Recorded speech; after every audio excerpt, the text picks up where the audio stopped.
Las imágenes siempre guardan momentos e historias felices las cuales queremos tener presentes siempre, obteniendo una pequeña imagen, la cual comprueba que existió y estuvimos allí.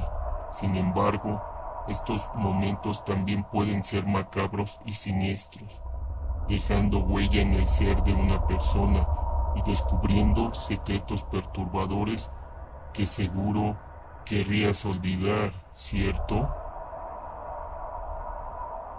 El muñeco humano.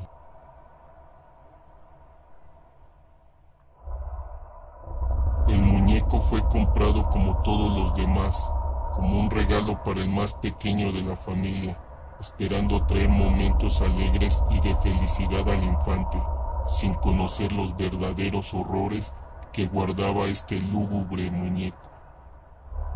Todo marchaba normal, como siempre debió ser. El pequeño jugaba con su juguete durante el día y no podía esperar al amanecer del siguiente día para repetir esos momentos.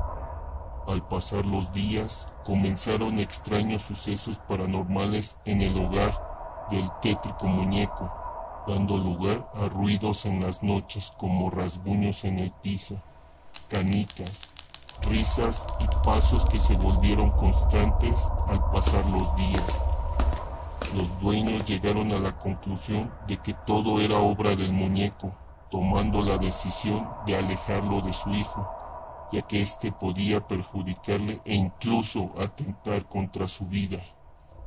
Procedieron a quemarlo, llevándose una gran sorpresa.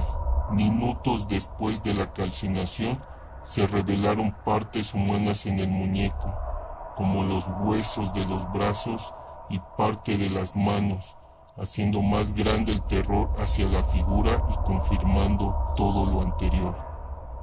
¿Puedes imaginar las noches teniendo como acompañante a este personaje? Escalofriante, ¿no es así?